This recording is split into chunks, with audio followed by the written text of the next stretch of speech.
हमने अपने पिछली क्लास में दो यूरोपीय शक्तियाँ पुर्तगाली और डच के बारे में जानकारी प्राप्त की थी। आज अपनी इस क्लास में हम जो तीन अन्य यूरोपीय शक्तियाँ हैं आपके ब्रिटिश, डेनिश और फ्रांसीसी, इन पर चर्चा करेंगे। देखिए, डेनिश तो बहुत महत्वपूर्ण है नहीं आपके लिए, क्योंकि डेनिश जो है बाद में इन्होंने अपनी सारी जो व्यापारिक कोठियाँ थी वो अंग्रेज़ों को बेच दी थी और भारत से चले गए थे। लेकिन दो जो शक्तियाँ बची हैं शेष, ब्रिटिश और फ्रांसीसी, ये आपके लिए बहुत महत्वपूर्ण है। ठीक है, देखिए ये जो पूरा टॉपिक है इसमें इसको हम दो पार्ट में बांट सकते हैं। एक तो इसमें बहुत सारी बातें तथ्यात्मक हैं और कुछ बातें इसमें कैसी हैं, विश्लेषणात्मक हैं।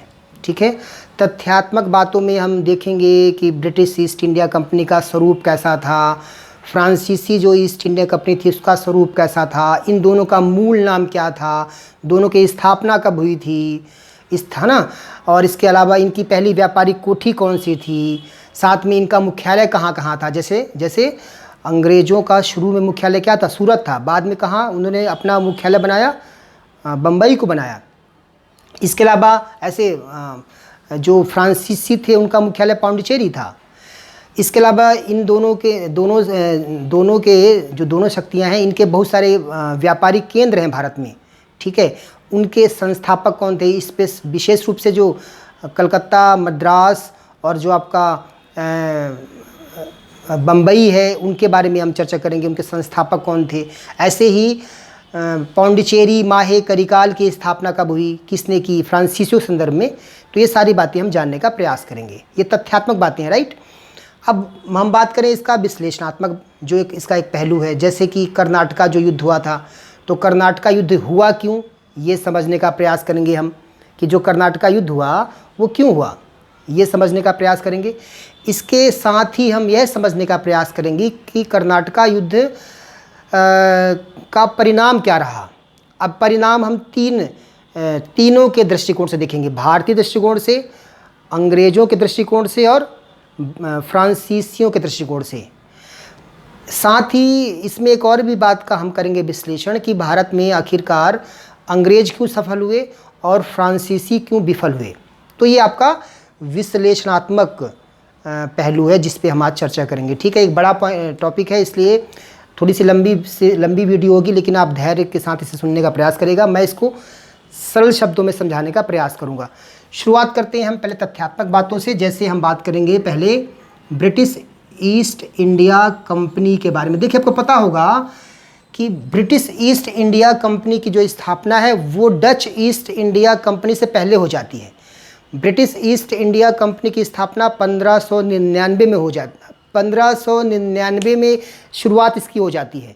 सितंबर 1599 में लंदन में लॉर्ड मेयर की अध्यक्षता में कुछ ब्रिटिश जो व्यापारी हैं उन्होंने एक कंपनी की स्थापना पर विचार शुरू कर दिया। हालांकि इस कंपनी की जो स्थापना है वो हम मानते हैं 1600 में होती है ना, अंतिम रूप से इसकी स्थापना हुई। लेकिन डच कंपनी की स्थापना तो और बाद हुई, 1602 में हुई है। तो कंपनी की स्थापना के संदर्भ में पूछे तो पुर्तगालियों के बाद ब्रिटिश ईस्ट इंडिया कंपनी की स्थापना हुई है, उसके बाद डचों की स्थापना हुई, डच ईस्ट इंडिया कंपनी। लेकिन भारत आने के संदर्भ में देखें तो पहले पुर्तगाली आएंगे, फिर डच आएंगे, फिर कौन आएगा, अंग्रेज आएंगे। तो ये बात को आप ध्यान रखिएगा। ठीक है, अब हम बात करते हैं ब्रिटिश ईस्ट इंडिया कंपनी के बारे में। देखिए, पहली बात तो हम इसमें एक बात समझने का प्रयास करेंगे, ये थोड़ा सा जो अभी जो मैं बात करूँगा ये थोड़ा सा विश्लेषणात्मक है। यह समझने का प्रयास करेंगे कि भारत में आखिरकार अंग्रेज़ों ने भारत के साथ व्यापारिक संबंध क्यों बनाए, भारत के साथ अंग्रेज़ों ने व्यापारिक संबंध क्यों शुरू किए। तो ये बहुत सामान्य सी बात है, आप इसमें बता सकते हैं। पहली बात तो इसमें एक पॉइंट ये बता सकते हैं आप कि जो भारत की जो आर्थिक संपन्नता है ना, उसने अंग्रेज़ों को भी खींच लिया भारत के साथ व्यापार करने के लिए। भारत के साथ इससे पहले दो जो 10 शक्तियाँ हैं, यूरोपीय शक्तियाँ, पुर्तगाली और डच, वो भारत के साथ उनके आर्थिक संबंध थे, व्यापारिक संबंध थे, और उस व्यापार के माध्यम से इन्होंने बहुत ज़्यादा लाभ कमाया था।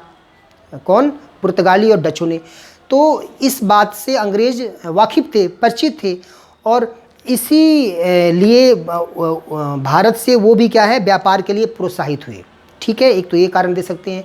एक कारण और आप दे सकते हैं, हालांकि तथ्यात्मक बात है, एक नाम बताऊंगा आपको मैं, उसका नाम है फ्रांसिस ड्रेक।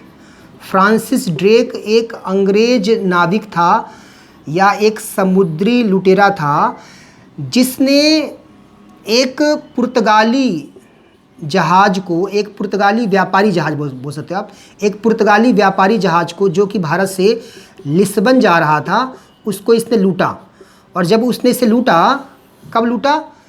1579 में लूटा। जब उसने लूटा तो उसे बहुत सारा क्या हुआ? धन प्राप्त हुआ। इससे अंग्रेज़ों को भारत की जो संपन्नता है उसके बारे में इन्हें और नज़दीक से जानकारी प्राप्त हुई। इसके अलावा इस लूट से उन्हें कुछ नक्शे प्राप्त हुए थे। ये नक्शे कैसे थे? ये नक्शे जो थे ये भारत आने के सामुद्रिक मार्ग की जानकारी देते थे। तो एक तरह से ये दोनों जो कार्य हुए, इन्होंने भी अंग्रेज़ों को भारत के साथ व्यापार करने के लिए क्या किया? प्रोत्साहित किया। इसको भी आप डाल सकते हैं अपने विश्लेषण में। और तीसरी बात आप डाल सकते हैं अपने विश्लेषण में, एक घटना 1588 में होती है, 1588 में होती है। क्या घटना होती है? जो ब्रिटिश नौसेना थी उसने स्पेनिश नौसेना को उसने क्या किया था? पराजित कर दिया था। स्पेनिश नौसेना को उसने क्या किया था? पराजित कर दिया था। इससे भी ब्रिटिश सरकार प्रोत्साहित हुई, ठीक है ना। उसे लगा कि हमारी नौसेना काफ़ी श्रेष्ठ है और इस आधार पर जो हमारे यहाँ के व्यापारी हैं वो भारत के साथ व्यापार कर सकते हैं, क्योंकि आपको पता है कि पुर्तगाली नौसेना भारत में एक श्रेष्ठ नौसेना थी, ठीक है। हमने पढ़ रखा है कार्टेज आर्मेडा व्यवस्था, ठीक। तो उन्हें लगा कि हम उनकी चुनौती का सामना कर सकते हैं। कौन? किसे लगा? ब्रिटिश नौसेना को, क्योंकि उसने क्या किया था? स्पेनिश नौसेना को हराया था। तो यह भी जो एक घटना है, इसने भी कहीं ना कहीं अंग्रेज़ों को प्रोत्साहित किया भारत के साथ व्यापार करने के लिए। तो ये तमाम कारण हैं जिनको आप लिख सकते हैं कि आखिर अंग्रेज़ों ने भारत के साथ व्यापार क्यों शुरू किया, ठीक है। इसके बाद अब हम आते हैं अपने तथ्यात्मक पहलू पर, जिसके तहत हम बात करेंगे ब्रिटिश ईस्ट इंडिया कंपनी के बारे में। इसकी स्थापना कब हुई, ठीक है, इसका स्वरूप कैसा था, किसने इसकी स्थापना की, तो हम समझते हैं। देखिए, एक डेट याद रखिएगा, सितंबर 1599 को लंदन में, कहाँ? लंदन में वहाँ के जो एक व्यक्ति थे लॉर्ड मेयर, इनकी अध्यक्षता में एक ब्रिटिश व्यापारियों का जो समूह है उसने एक मंथन किया, चर्चा की। किस बात पर? कि एक व्यापारिक संगठन बनाया जाए, एक कंपनी बनाई जाए, और यह कंपनी जो है यह जो कंपनी है भारत के साथ और जो पूर्वी देश हैं, है ना, उनके साथ यह क्या करे? व्यापार करे। तो इस तरह से शुरुआत, मतलब ईस्ट इंडिया कंपनी की स्थापना की जो परिचर्चा है उसकी शुरुआत हो जाती है सितंबर 1599 से, ठीक है। लेकिन वास्तव में इस कंपनी की जो स्थापना होती है अंतिम रूप से, वो डेट है 31 दिसंबर, ठीक है, 31 दिसंबर 1600। इस डेट को इस कंपनी की स्थापना हो जाती है अंतिम रूप से, ठीक है। और इस कंपनी का एक और नाम भी है, ईस्ट इंडिया कंपनी के साथ साथ में इसे जॉन कंपनी भी कहते हैं। जॉन कंपनी क्यों कहते हैं आपको पता होगा, इसके जो संस्थापक या फाउंडर हैं ना, उसमें मुख्य योगदान जो था जॉन वॉट का था, इसलिए इसे जॉन कंपनी भी कहते हैं, ठीक है।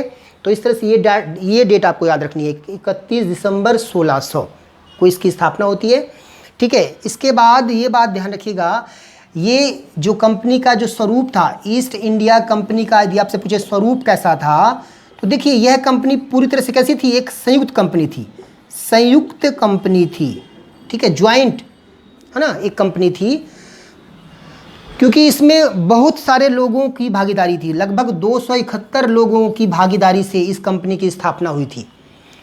इसमें जो उस समय की महारानी थी एलिजाबेथ प्रथम, उनकी भी इसमें क्या थी? इस कंपनी में भागीदारी थी। ये बात भी आप ध्यान रखिएगा।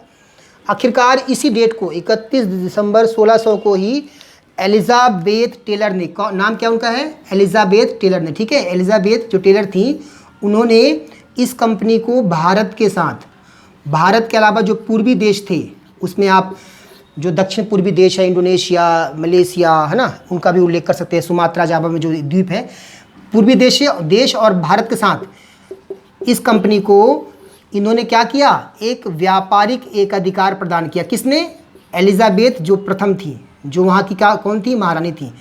व्यापारिक एकाधिकार दिया, कितने वर्षों के लिए दिया, 15 वर्षों के लिए। बात ध्यान रखिएगा, 31 दिसंबर 1600 को ब्रिटिश महारानी एलिजाबेथ टेलर प्रथम ने पूर्वी देशों के साथ, ठीक है, उसमें भारत भी शामिल था, ईस्ट इंडिया कंपनी को एक व्यापारिक एकाधिकार पत्र प्रदान किया 15 वर्षों के लिए।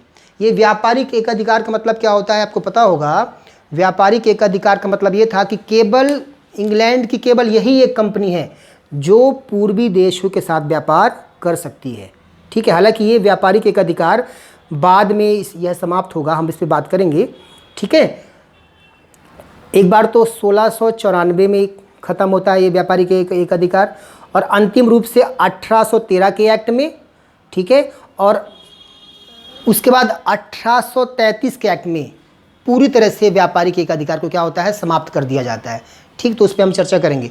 तो इस तरह से आप ये समझिएगा कि व्यापारिक एकाधिकार क्या है। शुरू में 15 वर्ष के लिए था, बाद में ये व्यापारिक एकाधिकार अनिश्चित काल के लिए बढ़ा दिया गया। अनिश्चित काल के लिए इसे क्या हुआ, बढ़ा दिया गया। किसने बढ़ाया था, जॉन या जेम्स प्रथम, माफ़ करिएगा, जेम्स प्रथम ने इस व्यापारिक एकाधिकार को अनिश्चित काल के लिए बढ़ाया था 1609 में।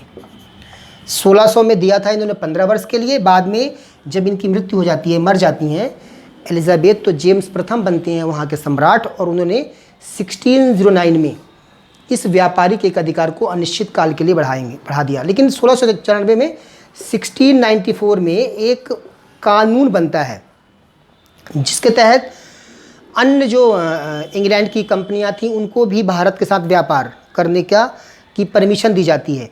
और इसी के बाद एक कंपनी बनेगी 1697 में, ठीक है। 1697 में एक कंपनी की स्थापना होगी जिसे बोलते हैं न्यू इंडिया कंपनी, ठीक है। और न्यू इंडिया कंपनी ने बाद में भारत के साथ व्यापार तो शुरू किया, लेकिन सफल नहीं रहे बहुत ज़्यादा। फिर न्यू इंडिया और ईस्ट इंडिया कंपनी का विलय हो गया था 1708 में, और एक नई कंपनी बनी थी यूनाइटेड कंपनी। अभी हम बात करेंगे। अच्छा देखिए, ईस्ट इंडिया, अभी आप यहाँ पे थोड़ा सा इसको रुक जाइए, यहाँ पे ये बस 1609 के बाद आप थोड़ा रुकिए। ईस्ट इंडिया कंपनी का एक मूल नाम पूछता है, ठीक है, एग्जाम में। ईस्ट इंडिया कंपनी का स्वरूप हमने जान लिया, अब इसका मूल नाम यदि हम पूछे एग्जाम में आपको, तो इसका मूल नाम क्या था, समझिए। इसका मूल नाम था the governor and company of merchant of London trading into the East Indies. कोशिश करिएगा इसको याद करने का, हाँ, क्योंकि एग्ज़ाम में कई बार पूछा हुआ है, ठीक है, इसका मूल नाम। हालांकि बाद में जब 1708 में न्यू इंडिया एक कंपनी बताया ना आपको कि 1697 में एक और कंपनी बनेगी, नाम था उसका क्या, न्यू इंडिया इसका नाम है। तो 1697 में न्यू इंडिया का इसकी स्थापना हुई। बाद में यह सफल नहीं रही, तो इसका फिर 1708 में क्या हुआ, इसके साथ क्या हो गया, विलय हो गया, मर्ज हो गया, और एक नई कंपनी बनेगी। द गवर्नर एंड को काट देना, ठीक है, यहाँ पर कर देना यूनाइटेड, बस United company of merchant of England, ठीक है, trading into the East Indies, यहाँ पर यूनाइटेड कर दीजिएगा और यहाँ पे इंग्लैंड। तो United company of merchant of England trading into the East Indies company की स्थापना हुई थी कब, 1708 में, ठीक है। तो ये बात भी आप ध्यान रखिएगा, ठीक। तो इस तरह से इस कंपनी की स्थापना हो गई, हाँ, और इसने भारत के साथ व्यापारिक एकाधिकार शुरू कर दिया। लेकिन देखिए यहाँ पर एक बात आप समझिए जो बहुत ही सामान्य सी बात है, आपने कई बार पढ़ा भी होगा। भारत आने के देखिए दो मार्ग थे, एक तो समुद्री मार्ग था और एक था स्थलीय मार्ग। ठीक है। तो एक ये प्रश्न कभी कभी आ सकता है एग्ज़ाम से। देखिए एग्ज़ाम में स्थलीय मार्ग से जो पहला ब्रिटिश प्रतिनिधिमंडल भारत आया था जहांगीर के दरबार में 1608 में, वो कैप्टन हॉकिंस के नेतृत्व में आया था। ये समझिए, देखिए समुद्री मार्ग से, है ना, स्थल मार्ग से नहीं। दो मार्ग थे, एक समुद्री मार्ग था, एक था स्थल मार्ग। तो समुद्री मार्ग से जो पहला आया था प्रतिनिधिमंडल, ब्रिटिश प्रतिनिधिमंडल, वह कैप्टन हॉकिंस के नेतृत्व में आया था। कब आया था? 1608 में। अभी हम इस पर बात करेंगे, ठीक है। लेकिन स्थल मार्ग से जो व्यापारिक एक मंडल आया था वो आया था मिल्डेन हॉल के नेतृत्व में 1599। ये स्थल मार्ग से आया था, ठीक है। स्थल मार्ग से जो व्यापारिक एक प्रतिनिधिमंडल आया था वो मिल्डेन हॉल के नेतृत्व में आया था, ठीक है। जबकि कैप्टन हॉकिंस के नेतृत्व में समुद्री मार्ग से आया था 1608 में। अब थोड़ा सा इसका समझते हैं। देखिए इस समय मुगल बादशाह कौन था? अकबर था, ठीक है। इस समय मुगल बादशाह कौन था? जहांगीर था। ये बात भी ध्यान रखिएगा, राइट, कोई डाउट तो नहीं है। अच्छा एक बात और देखिए, कैप्टन हॉकिंस जो है ना, कभी कभी पूछता है, बहुत ही तथ्यात्मक बात है, किस जहाज़ से आया था? तो हेक्टर जहाज़ से, है ना। हालांकि और भी जहाज़ थे लेकिन ये जिस जहाज़ में था वो उसका नाम था हेक्टर। इस जहाज़ से आया था, ठीक है। कहाँ आया था? सूरत में आया था। किसके नाम से पत्र लाया था? पत्र लाया था ये अकबर के नाम से, राइट, अकबर के नाम से। ये बात ध्यान रखिएगा। और जेम्स प्रथम द्वारा लिखा गया पत्र लाया था अकबर के नाम से, ठीक है। जेम्स प्रथम कौन था? वहाँ का सम्राट था। उसके नाम से जो पत्र लिखा था उसने अकबर को, उस पत्र को लेकर आया था जहांगीर के दरबार में। जहांगीर से क्या चाहता था कि सूरत में व्यापारिक कोठी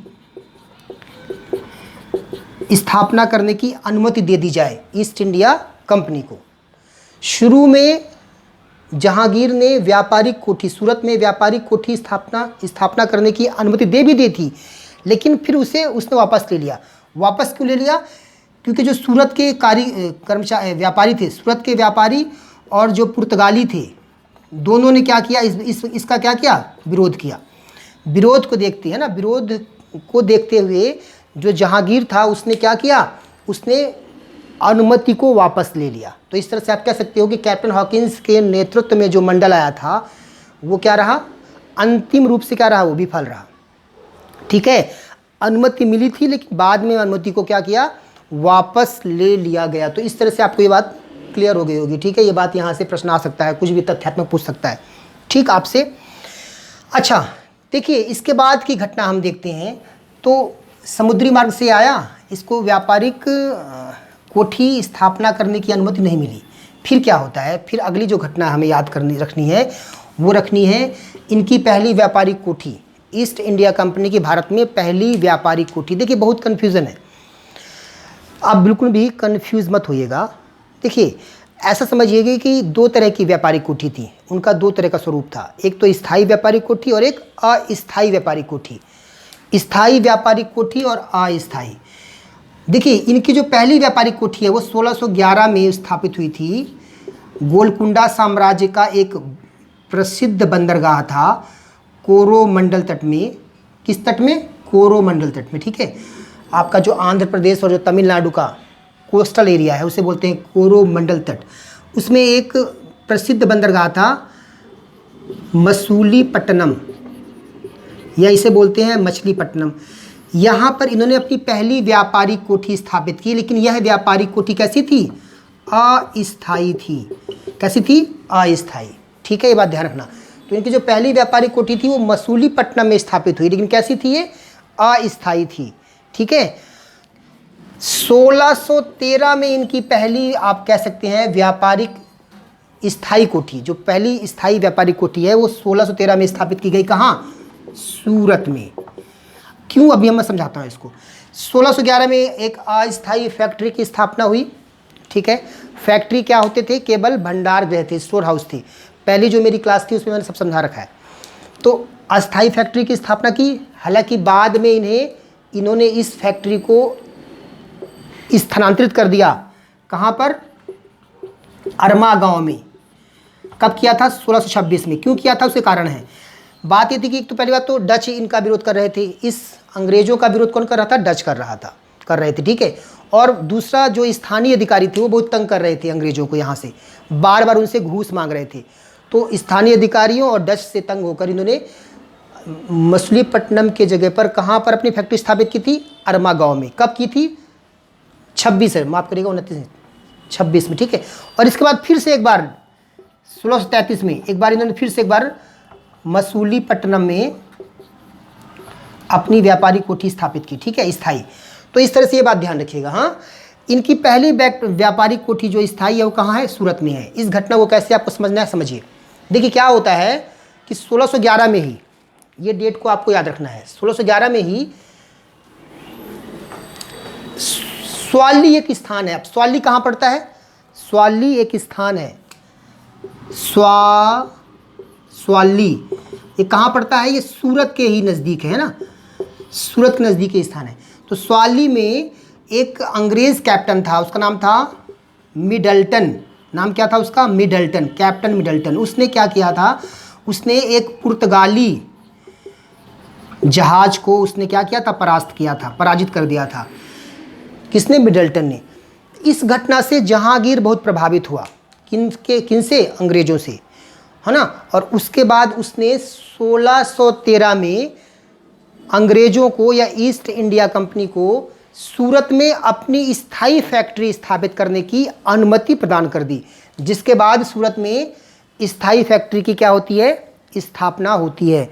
उम्मीद करता हूँ कि आपको यहाँ तक समझ में आ गया होगा, ठीक है। इसके बाद हम आगे चलते हैं। समुद्री मार्ग से जो दूसरा व्यापारिक मंडल आया था ईस्ट इंडिया कंपनी का, यह कह सकते हैं कि जेम्स प्रथम के राजदूत के रूप में जो दूसरा प्रतिनिधिमंडल जहांगीर के दरबार में आया था वो था टॉमस रो के नेतृत्व में। 1615 में टॉमस रो के नेतृत्व में एक प्रतिनिधिमंडल जहांगीर के दरबार में आता है। वही क्या उद्देश्य था इसका? व्यापारिक कोठी की स्थापना की अनुमति को लेकर। जहांगीर चूंकि प्रभावित था, इनसे हो चुका था, आपने बताया, हमने दिखा है ना इससे पीछे। तो जहांगीर ने टॉमस रो को यह परमिशन दे दी, ठीक है, व्यापारिक कोठी की स्थापना करने की अनुमति प्रदान कर दी। तो इस तरह से टॉमस रो का जो दल था वो क्या रहा? सफल रहा, हम कह सकते हैं, ठीक है, राइट। कोई डाउट तो नहीं इतना। अब देखिए मैंने कहा ना तथ्यात्मक, ये सारी बातें जो है, ये सारी बातें क्या है? तथ्यात्मक हैं, ठीक है। विश्लेषणात्मक बातें हम करेंगे, है ना। तो हम वो बातें हम आगे करेंगे। आगे समझते हैं। इसके बाद की एक घटना आप बता सकते हो 1632 की। 1632 में क्या हुआ था? ईस्ट इंडिया कंपनी के लिए एक महत्वपूर्ण फरमान जारी किया गया था गोलकुंडा के सुल्तान के द्वारा। गोलकुंडा वही जहाँ का एक प्रमुख बंदरगाह था, कौन सा? मछलीपट्टनम। तो गोलकुंडा के सुल्तान ने एक फरमान जारी किया जिसे बोलते हैं सुनहरा या गोल्डन फरमान। फरमान में क्या था? फरमान में ये कहा गया था कि ईस्ट इंडिया कंपनी सुल्तान को 500 पैगोडा जो राशि है वो वार्षिक रूप से देगी, और इसके बदले में कंपनी जो है गोलकुंडा साम्राज्य के जो बंदरगाह हैं उन पर उनका निःशुल्क उपयोग कर सकती है। उनका क्या कर सकती है? निःशुल्क उपयोग कर सकती है। इस तरह से गोल्डन फरमान भी आपको याद रखना है। यहाँ से भी प्रश्न बन सकता है किसने जारी किया था और किसके लिए जारी किया था और क्या था इसमें, ठीक। तो गोल्डन फरमान भी आप बता सकते हो एग्ज़ाम के हिसाब से आपके लिए, ठीक है। देखिए ईस्ट इंडिया कंपनी के कुछ सामरिक केंद्र भारत में थे, मुख्य रूप से 3 केंद्र थे, ठीक है, जिस पे हम चर्चा करेंगे और जो प्रश्न में जो एग्ज़ाम में आ सकते हैं। तथ्यात्मक बातें, स्थापना किसने की थी,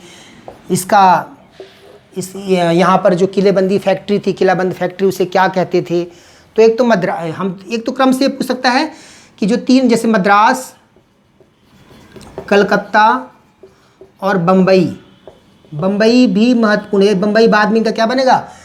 शुरू में तो अंग्रेज़ों का या ईस्ट इंडिया कंपनी का जो मुख्यालय था वो सूरत था, लेकिन बाद में उन्होंने इसको ट्रांसफ़र किया कहाँ, बम्बई किया।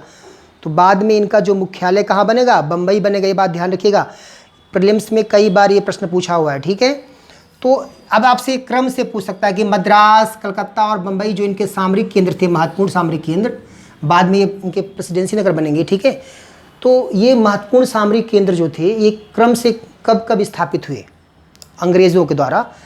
तो पहले तो मद्रास की स्थापना हुई, तो मद्रास को समझेंगे हम, संस्थापक कौन था, कैसे हुई इसकी स्थापना।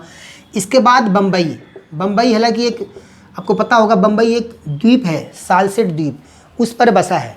तो बम्बई ने कैसे प्राप्त हुआ, किसको, ईस्ट इंडिया कंपनी को, इस पर हम बात करेंगे।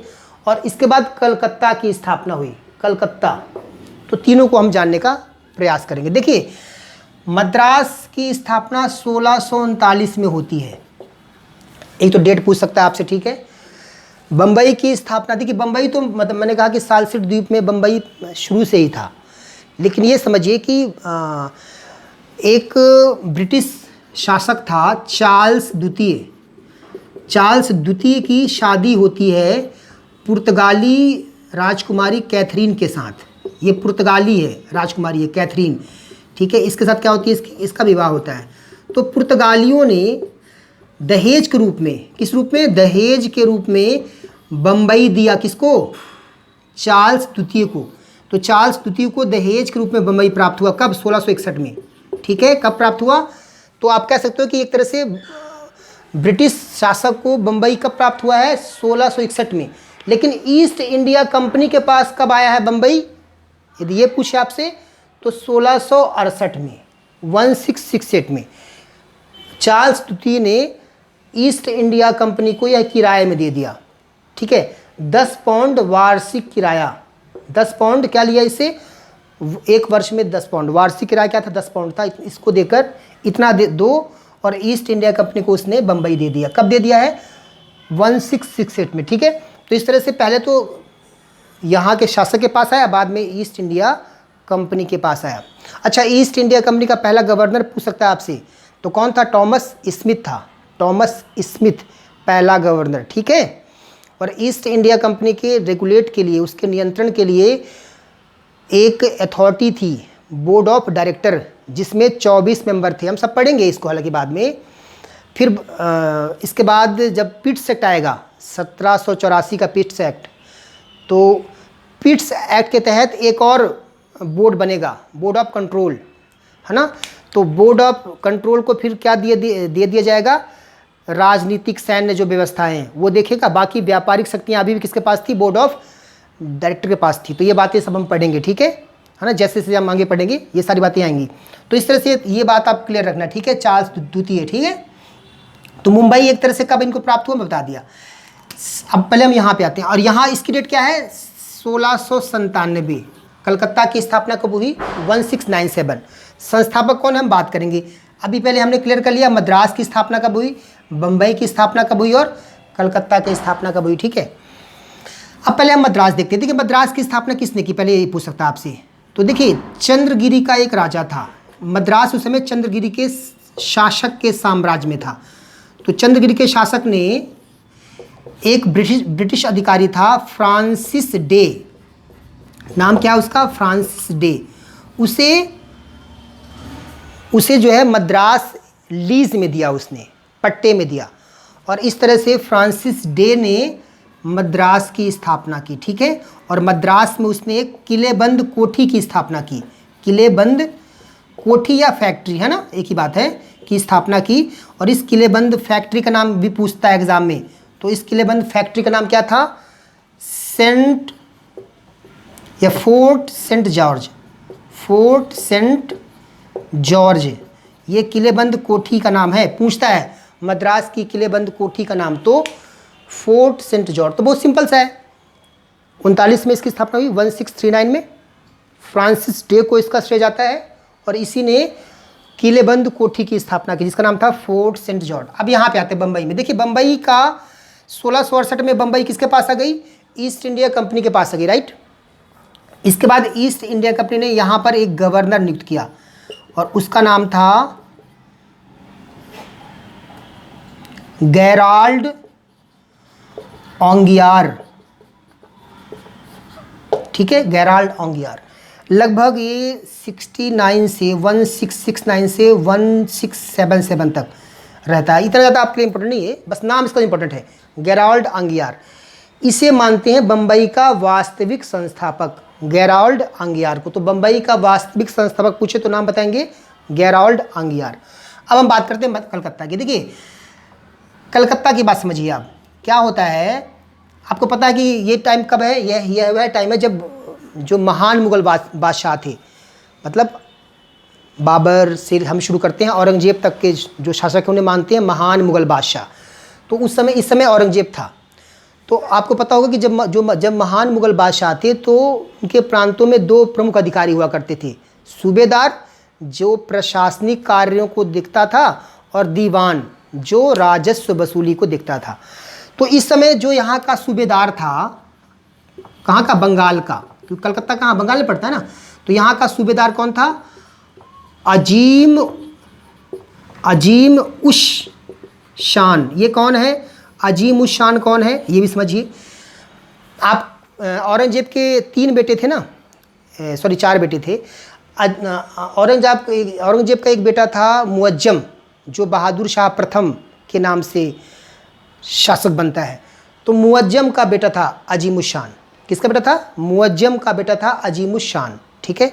और अजीम उश शान कौन था, बंगाल का सूबेदार था। तो अजीम उश शान का नाम यहाँ पे क्यों आ रहा है, क्योंकि अजीम उश शान ने अंग्रेजों को बंगाल में 3 गांव की जमींदारी दी। कितने गांव की, 3 गांव की।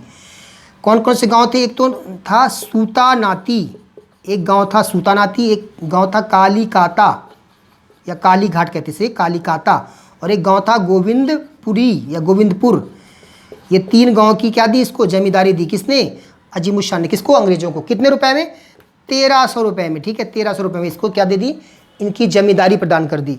इन्हीं तीनों गांव को मिलाकर आधुनिक कलकत्ता की स्थापना की गई। किसने की थी, वो नाम भी एग्जाम में आता है, जॉब चौरनॉक, ये नाम याद रखिएगा। इसने आधुनिक कलकत्ता की स्थापना की, ठीक है, राइट। और इसी ने कलकत्ता में एक किलेबंद फैक्ट्री की स्थापना की। कलकत्ता में क्या की, एक किलेबंद फैक्ट्री की स्थापना की, जिसको बोलते हैं फोर्ट विलियम,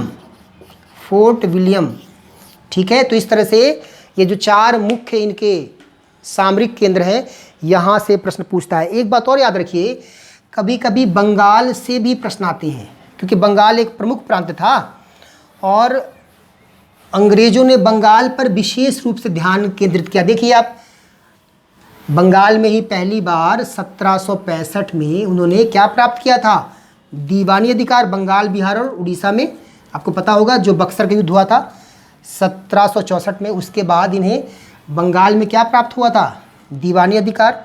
इलाहाबाद की संधि जो प्रथम संधि थी, जो 12 अगस्त 1765 में हुई थी, उसके तहत इन्हें बंगाल में क्या प्राप्त हुआ था, दीवानी अधिकार प्राप्त हुआ था, ठीक है। ये सब हम बाद में पढ़ेंगे जब हम बंगाल के बारे में पढ़ेंगे विस्तार से। तो यहाँ पर बंगाल पर उन्होंने ध्यान केंद्रित किया अंग्रेज़ों ने। तो अब यहाँ पे एक प्रश्न पूछ सकता है आपसे मेंस में कि बंगाल पर क्यों उन्होंने ध्यान केंद्रित किया, बंगाल में ऐसी क्या बातें थी। तो एक तो बड़ा प्रांत था बंगाल, ठीक है। कृषि अधिशेष उत्पादन यहाँ पर हुआ करता था, अर्थात यहाँ की भूमि क्या थी, काफ़ी उपजाऊ थी। यहाँ पर हस्तशिल्प उद्योग काफ़ी अच्छे किस्म के यहाँ पर हस्तशिल्प उद्योग स्थापित थे। साथ ही ये खनिज संपन्न क्षेत्र था, ठीक है। इसके अलावा एक यहाँ पर जो क्षेत्रीय शक्तियाँ थी वो कमज़ोर थीं। दिल्ली से यह बहुत दूर था, ठीक है, दिल्ली से इसकी दूरी जो बहुत ज़्यादा थी, राइट। इसके अलावा आप ये कह सकते हो कि इन तमाम कारणों के ये और इसके अलावा यहाँ कलकत्ता जैसे यहाँ पर क्या थे, बंदरगाह क्षेत्र थे, नगर थे। इन तमाम कारणों से जो है ना अंग्रेज़ों ने बंगाल पर क्या किया, ध्यान केंद्रित किया। तो बंगाल में कभी कभी एक प्रश्न आता है, बंगाल में अंग्रेज़ों की पहली जो व्यापारिक कोठी थी वो कहाँ स्थापित हुई थी। तो देखिए पहली व्यापारिक कोठी 1651 में हुगली में स्थापित हुई, राइट। ये बात ध्यान रखना, 1651 में पहली व्यापारिक कोठी की स्थापना हुई। कहाँ हुई, हुगली, राइट। ये बात ध्यान रखिएगा। अच्छा एक बात और यहाँ पे ध्यान रखिएगा, ये हुगली की स्थापना कैसे हुई। अब 1651 किसका शासनकाल है, शाहजहाँ का, औरंगजेब के पिता शाहजहाँ का शासनकाल है। शाहजहाँ मुगल बादशाह थे और बंगाल में उस समय जो सूबेदार था, यदि वो पूछे आपसे, तो बंगाल में उस समय सूबेदार था इनका एक बेटा, शाहजहाँ के 3 बेटे थे ना, उनमें इनका एक बेटा जो था उसका नाम था शाह शुजा। शाह शुजा ये बंगाल का क्या था, सूबेदार था, है ना, इनका बेटा है, ठीक है, शाहजहाँ का। तो शाह शुजा ने अंग्रेज़ों को क्या प्रदान किया था, अनुमति। ये बात ध्यान रखिएगा, यदि पूछे कभी कि इनकी जो पहली फैक्ट्री थी ईस्ट इंडिया कंपनी की बंगाल में, वो कहाँ थी, तो हुगली में थी। और शाह शुजा ने यह अनुमति प्रदान की थी अंग्रेज़ों को 1651 में। इसके बाद इनकी तमाम जगह फैक्ट्री बनी, पटना में भी। पटना तो बहुत महत्वपूर्ण है शोरा के लिए, उस समय शोरा जो है ना, शोरा जो है प्रमुख उत्पादन केंद्र था शोरा का, पटना। शोरा का जो पटना है प्रमुख उत्पादन केंद्र था, तो पटना में इन्होंने फैक्ट्री स्थापित की। कासिम बाज़ार में भी इन्होंने फैक्ट्री स्थापित की, कलकत्ता में की। हम सब पढ़ेंगे, जब बंगाल पढ़ेंगे तो हम सब कुछ पढ़ेंगे, ठीक है, सब पर ध्यान देंगे, है ना, राइट है। तो ये बात ध्यान रखिएगा, यहाँ से प्रश्न पूछ सकता है आपके एग्जाम में। हाँ, ये सब तथ्यात्मक बातें हैं, मैंने आपसे बताया, ये सब प्रीलिम्स में पूछता है, ठीक है, जो महत्वपूर्ण चीज़ें हैं। इसके बाद एक और चीज़ समझिए, 1717 में एक और फरमान जारी किया गया था जिसे बोलते हैं शाही फरमान। यह फरमान किसने जारी किया था, तो फर्रुख शेर ने जारी किया था। फर्रुख शेर ने जारी किया था, फर्रुख शेर, ठीक है, फर्रुख शेर ने जारी किया था यह फरमान। किसके लिए, ईस्ट इंडिया कंपनी के लिए। इसमें ईस्ट इंडिया कंपनी को बहुत सारे अधिकार दिए गए थे, उनमें से एक अधिकार था फ्री ट्रेड, निःशुल्क व्यापार। निःशुल्क व्यापार कहाँ, बंगाल में। या इसे कह सकते हैं कि ईस्ट इंडिया कंपनी को एक दस्तक दिया गया था, एक पास दिया गया था, ठीक है। इस पास को दिखाकर ईस्ट इंडिया कंपनी जो है बिना चुंगी के व्यापार करती थी पूरे बंगाल साम्राज्य में, ठीक है। बाद में इसी दस्तक का दुरुपयोग होगा, कौन करेगा, जो अंग्रेज हैं, जो निजी व्यापारी हैं, उन्होंने इसका दुरुपयोग किया और इसी को लेकर मतभेद होंगे सिराजुद्दौला की और ईस्ट इंडिया कंपनी के बीच में। और जिसके बाद क्या होगा, एक युद्ध होगा, प्लासी का युद्ध। हालांकि सिराज और अंग्रेज़ों के बीच मतभेद के और भी कारण रहे हैं। एक कारण तो ये था, मुख्य कारण दस्तक का दुरुपयोग। एक कारण था कि सिराज की अनुमति के बिना जो अंग्रेज़ थे उन्होंने कलकत्ता की किलेबंदी शुरू कर दी थी, तो इससे भी सिराज जो है उनसे खपा था। और एक कारण और भी है, सिराज के जो विरोधी थे, सगे संबंधी, जैसे घसीटी बेगम, शौकत जंग, तो घसीटी बेगम को इन्होंने क्या दिया था, संरक्षण दिया था अंग्रेज़ों ने। तो तमाम कुछ कारण हैं जिनके कारण सिराज और अंग्रेज़ों के बीच मतभेद हुए और आखिरकार 1757 का क्या हुआ, प्लासी का युद्ध हुआ। तो हम बाद में उसको पढ़ेंगे जब पढ़ेंगे हम बंगाल, ठीक है। तो इस तरह से ये भी आप याद रखना जो मैंने बताया, है ना। तो इस तरह से जो अंग्रेज़ है ना, या ईस्ट इंडिया कंपनी के बारे में जो तथ्यात्मक बातें थी उसको मैंने आपसे चर्चा की। फिर जब हम प्रवेश करेंगे बंगाल में तो फिर देखेंगे कैसे ईस्ट इंडिया कंपनी ने अपने राजनीतिक प्रभुत्व को बढ़ाया और बाद में मतलब प्लासी के युद्ध के बाद तो बंगाल की लूट शुरू हुई, बंगाल का शोषण शुरू हुआ, ठीक है। और उसके बाद बक्सर के युद्ध के बाद तो बंगाल में द्वैध शासन शुरू हुआ और उस द्वैध शासन ने भारत का अत्यधिक आर्थिक शोषण किया। किसान गरीब हो गए, भुखमरी, अकाल, है ना, जो भारत के उद्योग थे, हस्तशिल्प उद्योग, उनका पतन हुआ। तमाम बातें हम बात करेंगे जब पढ़ेंगे बंगाल के बारे में, अलग से पढ़ेंगे तब, ठीक है। अब यहाँ पर तो इस तरह से ईस्ट इंडिया कंपनी के बारे में हमने चर्चा की। उम्मीद करता हूँ आपको जो महत्वपूर्ण बिंदु थे वो मैंने बात की आपसे और आपको समझ में आ गया होगा। अब बात करते हैं, इसके बाद एक दूसरी कंपनी आएगी, डैनिश कंपनी। फ्रांसीसी कंपनी जो है सबसे लास्ट में आती है, ठीक है।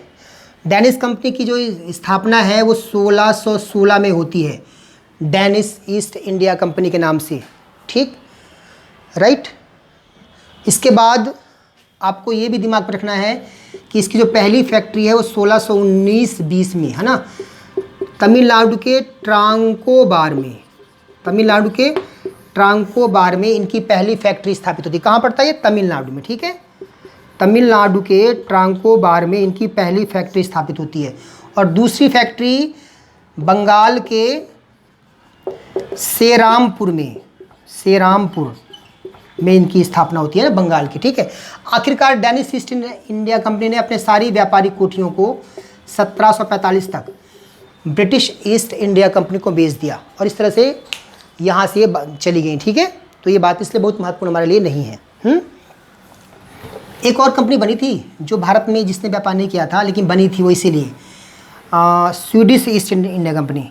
1731 में इसकी स्थापना हुई थी, लेकिन उसने चीन के साथ अपने व्यापारिक संबंध शुरू किए थे, है ना। ये बात ध्यान रखिएगा, कभी पूछ ले तो। अब हम लास्ट में बात करेंगे फ्रांसीसी ईस्ट इंडिया कंपनी के बारे में। देखिए एक बात आप समझिए, फ्रांसीसी ईस्ट इंडिया कंपनी की स्थापना 1664 में हुई थी। इसका स्वरूप कैसा था? तो यह कंपनी पूरी तरह से सरकारी थी, गवर्नमेंट के नियंत्रण में थी। यह कंपनी पूरी तरह से वहाँ के सरकार के नियंत्रण में थी। आपको पता होगा कि इस कंपनी का जो फाउंडर था वो कोलबर्ट था, और कोलबर्ट कौन था? वहाँ का वित्त मंत्री था, फाइनेंस मिनिस्टर था। ठीक है। और इस समय वहाँ का शासक कौन था? लुई जो 14वां था, वो वहाँ का शासक था। तो लुई 14वें के शासनकाल में फ्रांसीसी ईस्ट इंडिया कंपनी की स्थापना हुई। इसका यदि मूल नाम पूछे, वैसे पूछेगा नहीं, यदि पूछे तो कंपनी, इसका मूल नाम था कंपनी द इंड ओरिएंटल। इसका क्या था? ये मूल नाम था इस कंपनी का। फ्रांसीसी ईस्ट इंडिया कंपनी का मूल नाम भी पूछ सकता है। ठीक है, ये आप बता दीजिएगा। अच्छा, एक बात और ध्यान रखिएगा, 1664 से पहले भी, इससे पूर्व भी लगभग 1642 में 3 निजी कंपनी स्थापित की गई थी। ठीक है, निजी कंपनी। यदि नाम जानना है किसने की थी, तो इसका नाम था रिचेल्यू नाम के एक व्यक्ति ने की थी। ठीक है, रिचेल्यू। ये बहुत महत्वपूर्ण आपके लिए नहीं है, केवल समझाने के लिए बता रहा हूँ। इसने एक 3 निजी कंपनी स्थापित की थी। ठीक है, हालांकि बाद में ये सारी कंपनियाँ क्या हो गई, सरकारी और धार्मिक कारणों से बंद हो गई थी। तो ये भी आप जान लीजिए। हालांकि हमें यहाँ पर ध्यान करना है, फोकस करना है। कोलबर्ट ने इसकी स्थापना की और इस कंपनी का भारत में जो पहला व्यापारिक केंद्र है, आपसे वो पूछ सकता है, इस कंपनी के भारत में जो पहला व्यापारिक केंद्र था वो कहाँ इन्होंने स्थापित किया था? 1668 में सूरत में। ठीक है, सूरत में किया था, ये बात ध्यान रखना। और किसके सहयोग से किया था? यदि पूछे किसके सहयोग से, तो फ्रैंको कैरो के सहयोग से, फ्रैंको कैरो के सहयोग से सूरत में। ठीक है। और दूसरा पूछे तो 1669 में कहाँ? मुसलीपट्टनम में। ठीक है, इनका व्यापारिक केंद्र स्थापित हुआ था। ठीक है। इसके बाद और भी इन्होंने स्थापित, बालसोर में भी किया था इन्होंने स्थापना। हालांकि सबसे महत्वपूर्ण है 1673, यह वह डेट है जब पौंडीचेरी की स्थापना हुई, और यही पौंडीचेरी बाद में क्या बनी? इनका हेडक्वार्टर बना। ठीक है। पौंडीचेरी की स्थापना किसने की थी, ये समझिए। चंद्रगिरी नहीं, माफ़ करेगा। पौंडीचेरी की स्थापना एक्चुअली में वालीकोंडापुरम का एक सूबेदार था। सूबेदार नाम था शेर खां। क्या नाम था उसका? शेर खां। ठीक है। इस शेर खां ने अनुमति दी थी, है ना, या शेर खां ने एक क्षेत्र दिया था किसको? फ्रैंको मार्टिन को। एक व्यक्ति है, एक फ्रांसीसी व्यक्ति है, फ्रैंको मार्टिन। कुछ बुकों में लिखा है, जैसे एनसीईआरटी में लिखा है फ्रांसिस मार्टिन। तो फ्रैंको मार्टिन, फ्रांसिस मार्टिन से कंफ्यूज मत होइएगा, एक ही बात है। हाँ, फ्रैंको मार्टिन या फ्रांसिस मार्टिन को शेर खां ने, ठीक है, किसने, नाम क्या बताया मैंने आपको? फ्रैंको मार्टिन या फिर फ्रांसिस मार्टिन, एक ही बात। ठीक है, को शेर खां ने एक क्षेत्र दिया था और इसी क्षेत्र को इसने पौंडीचेरी के रूप में क्या किया? स्थापित किया, विकसित किया। ठीक है, किसने? फ्रांसिस मार्टिन ने। ये बात आप ध्यान रखिएगा, बाद में ये मुख्यालय बनेगा, हेडक्वार्टर बनेगा। हाँ, इसके साथ ही आप ये भी समझिएगा कि इसके कुछ एक वर्ष बाद 1674 में जो बंगाल का सूबेदार था, वो था शाइस्ता खां। कौन था? शाइस्ता खां। तो बंगाल के सूबेदार शाइस्ता खां ने, ठीक है, बंगाल में एक छोटा सा जो क्षेत्र है वह फ्रांसीसी कंपनी को दिया, और बाद में इसी क्षेत्र में इन्होंने चंद्रनगर कोठी, व्यापारिक कोठी की स्थापना की। ये बात ध्यान रखना, पूछ सकता है ना, क्योंकि चंद्रनगर भी एक महत्वपूर्ण है। क्योंकि चंद्रनगर क्यों महत्वपूर्ण है? क्योंकि चंद्रनगर पर बाद में अंग्रेज़ों ने कब्जा भी कर लिया था, क्लाइव ने 1757 में मार्च में, और इसको लेकर भी सिराज और अंग्रेज़ों के बीच में मतभेद हुए थे। ठीक है, तो चंद्रनगर कोठी, ये बात ध्यान रखना। हाँ, शाइस्ता खां के ने दिया था इसको, इस कोठी को, हाँ, ये मतलब इस क्षेत्र को, और बाद में इन्होंने चंद्रनगर कोठी की स्थापना की थी। ठीक है, किन्होंने? फ्रांसीसियों ने। तो फ्रांसीसियों के कुछ महत्वपूर्ण व्यापारिक केंद्र हैं जिन पे हमने बात की। ठीक है, अब देखिए फ्रांसीसी गवर्नर की बात करें तो सबसे महत्वपूर्ण जो गवर्नर है फ्रांसीसी, वह डुप्ले है। डुप्ले क्यों महत्वपूर्ण है? क्योंकि देखिए एक बात तो ये समझ लीजिए आप कि फ्रांसीसी ईस्ट इंडिया कंपनी की स्थापना के पीछे कुछ उद्देश्य थे। इस कंपनी की स्थापना, पहली बात तो इस उद्देश्य की गई थी कि यह भारत में जाकर औपनिवेशिक साम्राज्य की स्थापना करेगी, साथ ही भारत में जो ईसाई धर्म है उसका प्रचार प्रसार करेगी। इन उद्देश्यों से इस कंपनी की स्थापना की गई थी। तो इन उद्देश्यों को पूरा करने के लिए डुप्ले ने वास्तव में प्रयास शुरू किया। डुप्ले 1742 में, है ना, गवर्नर बनाकर भेजा गया था, और इसने ही पहली बार भारत में औपनिवेशिक शासन की स्थापना के लिए एक सेना का गठन किया था। हालांकि ये गठन जो थी इस सेना में भारतीय थे, लेकिन इसका नेतृत्व कौन कर रहे थे? फ्रांसीसी अधिकारी कर रहे थे। इनको देख कर ही, डुप्ले को ही देख कर ही 1746 में अंग्रेजों ने भी अपनी सेना का गठन किया था। ठीक है, अब यहाँ पर समझिए पहले आप कि डुप्ले क्यों महत्वपूर्ण है। क्योंकि डुप्ले वो पहला व्यक्ति है जिसने आर्थिक लाभ के लिए भारत के क्षेत्रीय मामलों में हस्तक्षेप करना शुरू किया। भारत के अपने आर्थिक लाभ के लिए उसने भारतीय मामलों में क्या करना शुरू किया? हस्तक्षेप करना शुरू किया। ठीक है, और बाद में इस नीति को किसने अपना लिया? अंग्रेज़ों ने अपना लिया। और अब आगे हम पढ़ेंगे लॉर्ड वेलेस्ली की सहायक संधि। ठीक है, राइट। तो इस तरह से आप ध्यान रखना कि भारत के क्षेत्रीय मामलों में दखल देने का काम शुरू किसने किया था? फ्रांसीसियों ने शुरू किया था, अंग्रेज़ों ने नहीं किया था। बाद में अंग्रेज़ों ने इस नीति को अपनाया था। ठीक है, ये हम कह सकते हैं।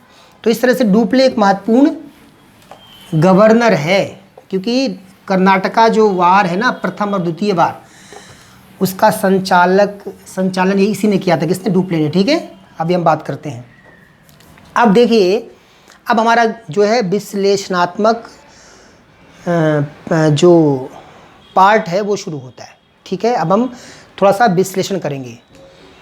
पहली बात तो कर्नाटका वार हुए क्यों, उनके कारणों पर हम चर्चा करेंगे।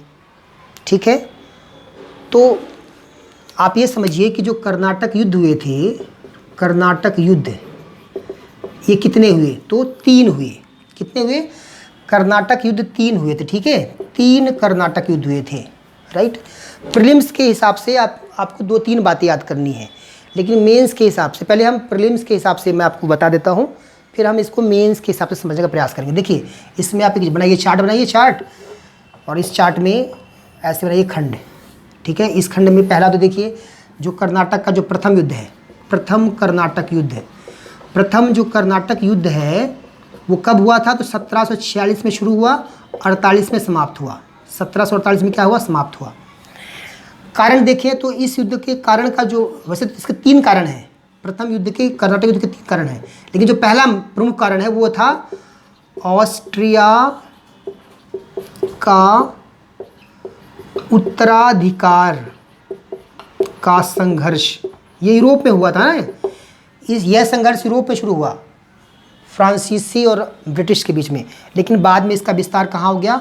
भारत में हो गया, जिसे हम बोलते हैं प्रथम कर्नाटक युद्ध। ठीक है, समाप्त कैसे हुआ? इस 1748 में समाप्त हुआ यह युद्ध। एक संधि हुई थी, ए ला शापेल की संधि, इससे यह युद्ध समाप्त हुआ। परिणाम किसके पक्ष में रहा? तो फ्रांसीसियों के पक्ष में रहा। फ्रांसीसियों ने के पक्ष में रहा। ठीक है, या इसका जो परिणाम है वह किसके पक्ष में रहा? फ्रांसीसियों के। जब करेंगे विश्लेषण तो सब समझेंगे। ठीक है, ये प्रथम युद्ध है। आपके प्रीलिम्स में केवल इतना ही पूछेगा, मेंस में तो पूछेगा आपका इसका विश्लेषण। जो दूसरा कर्नाटक युद्ध है, दूसरा जो कर्नाटक युद्ध है वह कब हुआ? तो वह 1749 में शुरू हुआ, 1754 में समाप्त हुआ। दूसरा कर्नाटक युद्ध का जो कारण है, उसका प्रमुख कारण था हैदराबाद और कर्नाटक, ठीक है, में उत्तराधिकार को लेकर अंग्रेज और फ्रांसीसियों के बीच में मतभेद हो गया था। ठीक है, और फ्रांसीसियों के बीच में, फ्रांसीसियों के मध्य मतभेद, दूसरा कारण। ठीक है, और यह युद्ध समाप्त होता है 1754 में पौंडीचेरी की संधि के साथ। पौंडीचेरी की संधि होती है, उससे यह युद्ध समाप्त होता है। इसमें देखा जाए तो इसमें अंतिम रूप से अंग्रेज़ों का प्रभाव मजबूत हुआ। ठीक है, क्योंकि डुप्ले को इसके बाद फिर बुला लिया गया था, कहाँ? फ्रांस बुला लिया गया था, और इसके कारण जो है फ्रांसीसियों की स्थिति कमज़ोर हुई थी, है ना। हम बात करेंगे जब हम करेंगे विश्लेषण। और जो तीसरा कर्नाटक युद्ध है वो शुरू हुआ था 1756 में और 1763 में समाप्त हुआ। इसका मुख्य कारण था सप्तवर्षीय युद्ध, जो कहाँ हुआ था शुरू? यूरोप में। सप्तवर्षीय युद्ध इसका प्रमुख कारण था, और इसका यह कब समाप्त होता है? पेरिस की संधि के साथ। पेरिस की संधि के साथ यह युद्ध क्या होता है? समाप्त होता है। ठीक है, और अंतिम रूप से इसमें हम कह सकते हैं अंग्रेज, यूरोपीय शक्तियों में अंग्रेज़ों के राजनीतिक प्रभुत्व में बढ़ोतरी होती है, और फ्रांसीसियों का राजनीतिक प्रभुत्व का क्या होता है? पतन होता है। अब फ्रांसीसी केवल एक व्यापारिक कंपनी के रूप में रह गए भारत में। ठीक है, अभी हम इसका करेंगे विश्लेषण। तो प्रीलिम्स के लिए तो केवल आपको इतना ही पढ़ना है। ठीक है, बट मेंस के लिए आपको समझना है। मेंस के लिए आपको क्या करना है? समझना है। ठीक है, तो इसलिए इस तरह से हम इसको मेंस के लिए समझने का प्रयास करेंगे। हाँ, इस युद्ध का करेंगे विश्लेषण। पहले तो हम कर्नाटक युद्ध देखेंगे एक एक करके। प्रथम कर्नाटक युद्ध में कौन कौन से महत्वपूर्ण युद्ध हुए, वो आपके प्रीलिम्स में पूछ सकता है। ठीक है, राइट। तो हम देखते हैं, पहले तो हम देखते हैं युद्ध हुआ क्यों। तो देखिए, कर्नाटक युद्ध के कई सारे कारण आप दे सकते हो। पहला कारण आप बता सकते हो कि भारत में जो केंद्रीय शक्ति थी वो कमज़ोर थी, तो इसका लाभ किसने उठाया? फ्रांसीसियों और अंग्रेज़ों ने उठाया। उन्हें पता था कि भारत में जो केंद्रीय शक्ति कमज़ोर है, तो हम भारत के क्षेत्रीय मामलों में दखल दे सकते हैं। इससे उन्हें प्रोत्साहन मिला, और जब क्षेत्रीय मामलों में उन्होंने दखल देना शुरू किया तो कर्नाटक युद्ध हुआ, आप बोल सकते हो। दूसरा कारण आप दे सकते हो, राजनीतिक प्रभाव और व्यापारिक प्रभाव दोनों बढ़ाना चाह रहे थे भारत में। भारत में दोनों जो हैं, दोनों शक्तियाँ जो हैं, वो राजनीतिक और व्यापारिक प्रभाव बढ़ाना चाह रहे थे, और जब इन दोनों ने ऐसा काम शुरू किया तो इनके बीच क्या हुई? प्रतिस्पर्धा हुई, और जिसने क्या लिया? संघर्ष का रूप ले लिया, और कर्नाटक युद्ध हुआ। आप ये दूसरा कारण दे सकते हैं। तीसरा कारण आप दे सकते हैं, ठीक है, कि वही कि इन्होंने भारत की क्षेत्रीय मामलों में दखल देना शुरू किया, हैदराबाद और कर्नाटक को लेकर आप बोल सकते हो। ठीक है, ये भी आप एक कारण दे सकते हो। एक कारण दे सकते हो कि जो विदेश की जो नीतियाँ हैं, स्पेशली एक ऑस्ट्रिया संघर्ष, जब ऑस्ट्रिया का जो उत्तराधिकारी संघर्ष होता है उसको लेकर भी, है ना, वहाँ संघर्ष तो वहाँ होता है, लेकिन चूँकि यहाँ पर भी यूरोपीय शक्तियाँ और ब्रिटिश शक्तियाँ हैं, तो वहाँ संघर्ष जब शुरू होगा तो यहाँ पर भी संघर्ष शुरू कर देते हैं वो लोग, है ना। वहाँ की सरकार की अनुमति के बिना ही उन्होंने यहाँ भी संघर्ष शुरू कर दिया। कर्नाटक के प्रथम युद्ध में हम देखेंगे। और एक कारण आप और दे सकते हो, अमेरिका में दोनों अपने अपने उपनिवेश विस्तार चाह रहे थे। ठीक है, और इस कारण भी उनके बीच संघर्ष हो रहा था, तो वो भी कारण आप यहाँ पर दे सकते हैं। तो तमाम कारण हैं कर्नाटक युद्ध क्यों हुआ, इसके कारणों पर आप विश्लेषण करिए, तो ये तमाम कारणों को आप बता सकते हैं। ठीक है, एक तो ये समझिए, है ना, कर्नाटक युद्ध हुआ क्यों। अब हम मतलब मैंने भी बताया कर्नाटक युद्ध हुआ क्यों, इसके कारण। ठीक है, ये आपका विश्लेषण पक्ष है। तो आप एक कारण दे सकते हो, क्या दे सकते हो? एक कारण कि केंद्रीय शक्ति का कमज़ोर होना।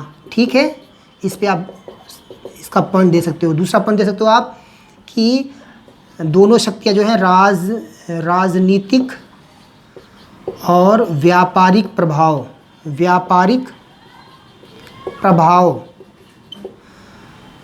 बढ़ाना चाह रही थी, ठीक है। इससे क्या हुआ, इनमें प्रतिस्पर्धा हुई और युद्ध का रूप इन्होंने ले लिया। तीसरा कारण दे सकते हो इसका कि जो भारत की क्षेत्रीय शक्तियाँ थीं वो भी कमज़ोर थीं। क्षेत्रीय शक्ति भी कमज़ोर होती तो कैसे ये लोग उत्तराधिकार के मामले में दखल दे पाते। तो इसका मतलब ये क्षेत्रीय शक्तियों का कमज़ोर होना, ठीक है, चाहे वो हैदराबाद हो चाहे वो कर्नाटक हो, ठीक है, आप ये बता सकते हो। एक कारण आप दे सकते हो इसका कि विदेशी मामले हैं ना, विदेशी मामले, उसमें आप दे सकते हो एक तो ऑस्ट्रिया को लेकर, ऑस्ट्रिया वाला मामला, और दूसरा अमेरिका का मामला, ठीक है। तो इस तरह से आप इसको समझा सकते हो। ये तो होगा कारण। अब हम करेंगे इसका विश्लेषण कि आखिर अभी हमने कर्नाटका प्रथम युद्ध, द्वितीय युद्ध और तृतीय युद्ध का हम करेंगे विश्लेषण अलग से, उसके हम फैक्ट देखेंगे, है ना, उसको हम क्या देखेंगे, उसके फैक्ट। लेकिन यहाँ पर ये समझिए कि इसका परिणाम क्या हुआ। परिणाम को समझने से पहले आप कर्नाटक का जो प्रथम युद्ध है वो समझ लीजिए, ठीक है। कुछ महत्वपूर्ण जो इसमें तथ्य हैं तो ज़्यादा अच्छा आपको परिणाम समझ में आएगा। कर्नाटक का जो प्रथम युद्ध का कारण इसके 3 दे सकते हो। पहला कारण दे सकते हो ऑस्ट्रिया का संघर्ष, ऑस्ट्रिया में जो उत्तराधिकार का संघर्ष था ना वो शुरू हुआ।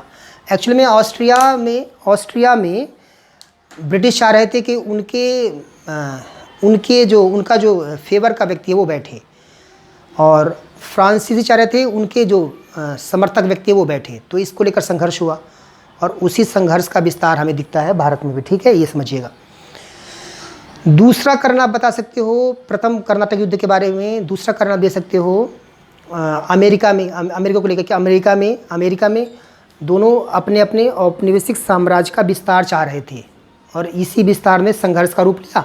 उसका एक रूप हमें भारत में दिखता है कर्नाटक युद्ध के रूप में, प्रथम कर्नाटक युद्ध के रूप में, ठीक है, एक ही। और तीसरा दे सकते हो व्यापारिक स्वामित्व को कि दोनों जो है दक्षिण भारत में अपने अपने व्यापारिक स्वामित्व की स्थापना करना चाह रहे थे, जिसके कारण उनमें प्रतिस्पर्धा हुई और हमें संघर्ष के रूप में दिखा प्रथम कर्नाटक युद्ध के कारण, ठीक है। अब इसका थोड़ा सा हम देखेंगे कुछ जो महत्वपूर्ण घटनाएं हुई प्रथम युद्ध में, जो महत्वपूर्ण घटनाएं हुई उन पे चर्चा करेंगे। प्रथम कर्नाटक युद्ध में कुछ महत्वपूर्ण क्या हुई, घटनाएं हुई, उन पे हम बात करते हैं। देखिए, सबसे पहला जो घटना हुई वो ये हुई, इसको आप तत्कालीन कारण बता सकते हो, इस संघर्ष का तत्कालीन कारण भी आप दे सकते हो। इस घटना को, पहली घटना को, एक सेनापति था, कैप्टन था, अंग्रेज कैप्टन था। कौन था? एक अंग्रेज कैप्टन था, उसका नाम था बारनेट। अंग्रेज कैप्टन बारनेट ने क्या किया कि इसने कुछ जो फ्रांसीसी जहाज है, फ्रांस के जहाज़ थे, फ्रांसीसी ईस्ट इंडिया कंपनी के जो जहाज़ थे, उन जहाज़ों को पकड़ लिया। क्या किया? उसे अपने कब्ज़े में ले लिया, ठीक है। किसने? कैप्टन बारनेट ने। उस समय जो फ्रांसीसी गवर्नर था वो कौन था? डुप्ले था। तो डुप्ले ने क्या किया? डुप्ले ने मॉरिशस, अच्छा देखिए एक बात और बताइए, मैं अभी यहाँ पे मॉरिशस से याद आया मेरे को, मॉरिशस पर इनका जो अधिकार हुआ था, मॉरिशस पर इनका अधिकार 1721 में हुआ था। इसके बाद 1725 में इन्होंने माहे पर भी अधिकार कर लिया और 1739 में इन्होंने करिकाल पर भी अधिकार कर लिया। करिकाल कहाँ है? कोरोमंडल तट पर है। माहे कहाँ है? मालाबार तट पर है, कर्नाटका में है ना माहे। और करिकाल कहाँ है? तमिलनाडु में है। यनम कहाँ है? आंध्र प्रदेश में है, ठीक है। और पौंडीचेरी कहाँ है? वो भी तमिलनाडु में है। ये सारे मिलकर, ये चारों डिस्ट्रिक्ट जो हैं वो मिलकर आधुनिक जो पुद्दुचेरी यूटी है उसकी स्थापना करते हैं। तो माहे, करिकाल और मॉरिशस की में भी इनकी फैक्ट्री हुई थी, स्थापित हुई थी, या इस पर नियंत्रण किया था कि इन्होंने फ्रांसीसियों ने। ये डेट मैंने बता दिया ना, ठीक है। अभी मॉरिशस मुझे याद आ गया। तो मॉरिशस का एक गवर्नर था ला बुरडेने। आप कहेंगे बहुत सारे तथ्य दे रहे हैं आप, बेटा क्या करो, तथ्य यहाँ पर आते हैं एग्जाम में ना, ये प्रीलिम्स के हिसाब से मैं सब बता रहा हूँ आपको। मॉरिशस का कौन था गवर्नर? फ्रांसीसी गवर्नर था ला बुरडोने। तो ला बुरडेने से डुप्ले ने सहायता मांगी, सैन्य सहायता मांगी।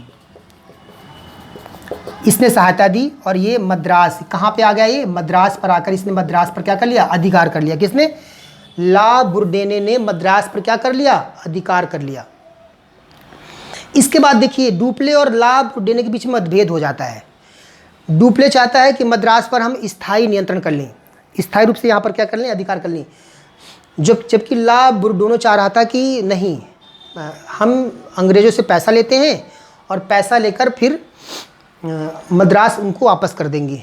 दोनों के बीच मतभेद होता है। चूँकि आपको पता है कि बुर्डोनो का इस पर अधिकार था, तो बुर्डोनो ने अपने मन की उसने क्या किया, ब्रिटिश अधिकारियों से पैसा लिया, धनराशि प्राप्त की और मद्रास को वापस कर दिया। किसको, अंग्रेज़ों को, और वापस चला गया मॉरिशस चला गया। इसके बाद डुप्ले ने फिर से मद्रास पर अधिकार कर लिया, आक्रमण किया और फिर से क्या कर लिया। तो अंतिम रूप से मद्रास पर प्रथम कर्नाटका युद्ध में क्या हुआ, मद्रास पर फ्रांसीसियों का अधिकार हो गया। ये बात ध्यान रखिएगा, ठीक है, राइट है, कोई डाउट तो नहीं इसके बाद। अच्छा, इसमें एक बात और ध्यान रखिएगा, इसी प्रथम कर्नाटका युद्ध के समय ही एक घटना और घटती है। जो कर्नाटक का उस समय नवाब था या शासक था, अनवरुद्दीन और अंग्रेज़ों के बीच में एक संधि होती है कि दोनों एक दूसरे की सहायता करेंगे। ठीक है, ठीक है, यदि इनका कोई विरोध करेगा तो, या इनके साम्राज्य पर कोई आक्रमण करेगा तो ये दोनों क्या करेंगे, एक दूसरे का सहयोग करेंगे। तो अनवरुद्दीन ने इसी संधि के तहत मद्रास में डुप्ले को हटाने के लिए, मद्रास में एक बार फिर से अंग्रेज़ों का मतलब एक तरह से अधिकार हो जाए, इसके लिए इसने एक सेना भेजी जिसमें 10,000 सैनिक थे। ठीक है, और इस सेना के साथ में फ्रांसीसी सेना का क्या हुआ, युद्ध हुआ, संघर्ष हुआ। फ्रांसीसी सेना का जो फ्रांसीसी सेना थी, इसका नेतृत्व किया था कैप्टन पैराडाइज ने, जिसके पास केवल 700 भारतीय सैनिक और 230 फ्रांसीसी सैनिक थे, कुल 900 सैनिक थे। और इसने इसके साथ युद्ध किया और आखिरकार यह जो सेना थी ना, किसकी, अनवरुद्दीन की क्या हुई, पराजित हुई, और कैप्टन पैराडाइज की सेना क्या हुई, जीती। तो यह प्रथम कर्नाटका की कुछ तथ्यात्मक बातें हैं। अब विश्लेषण जब करोगे तो यहाँ पर इन चीज़ों का आप उपयोग कर सकते हो। जैसे यहाँ पर आप एक उपयोग कर सकते हो कि हमें दिखता है कि प्रथम कर्नाटका युद्ध में जो फ्रांसीसी गवर्नर थे उनके बीच में समन्वय का अभाव था। समन्वय का क्या दिखा हमें, अभाव दिखा। तो पतन का एक कारण ये भी आप बता सकते हो।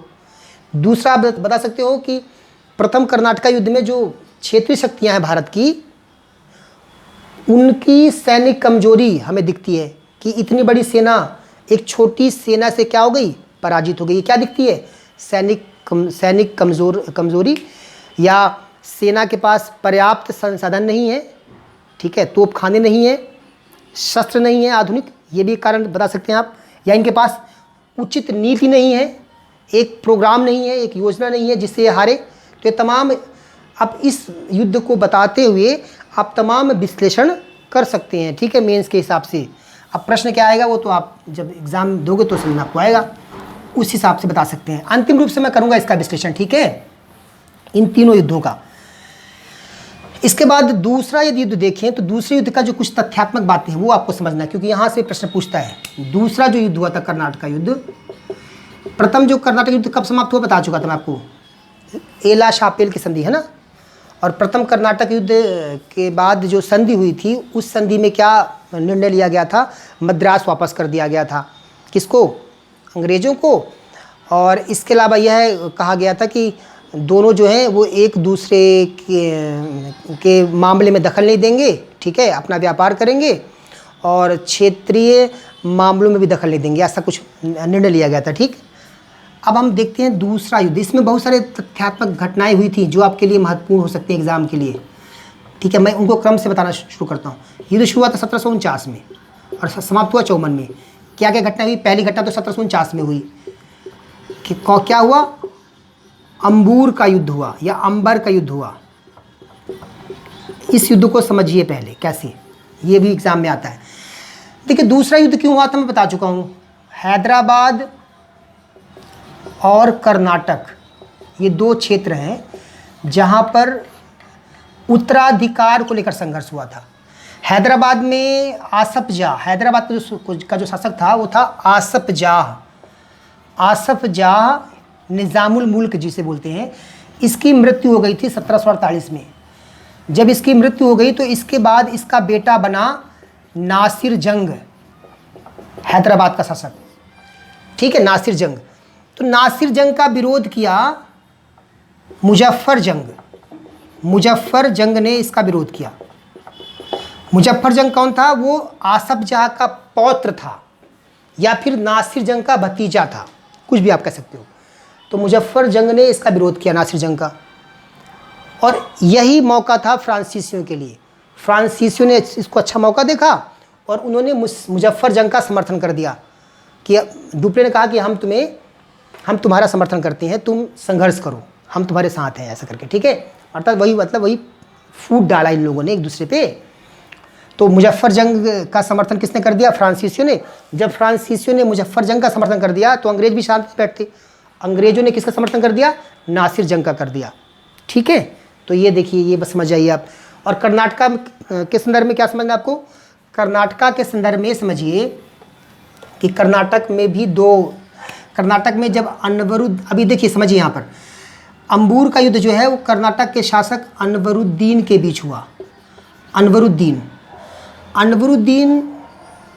कौन है? कर्नाटक का शासक था। अनवरुद्दीन की मृत्यु हो जाएगी। अभी कैसे होगी देखिए, मैं बताता हूँ। कर्नाटक को लेकर ना, कर्नाटक जब ये मरेगा ना अनवरुद्दीन, तो अनवरुद्दीन का एक बहनोई था, चांद साहब। अनवरुद्दीन का बहनोई चांद साहब था। चांद साहब और अनवरुद्दीन के बीच मतभेद हो गया। चांद साहब, जब इनके बीच मतभेद हो गया तो चांद साहब का समर्थन किसने कर दिया? फ्रांसीसियों ने कर दिया। जब चांद साहब का समर्थन फ्रांसीसियों ने कर दिया, आपको पता है कि अनवरुद्दीन से तो संधि हो चुकी थी पहले ही अंग्रेजों की, आपको पता है ना। प्रथम कर्नाटका युद्ध में हुआ था ना युद्ध, प्रथम कर्नाटका युद्ध में अनवरुद्दीन ने किसका साथ दिया था? अंग्रेजों का साथ दिया था। तो अनवरुद्दीन और अंग्रेजों के बीच में संधि हुई थी। जब चांद साहब ने अनवरुद्दीन का क्या किया?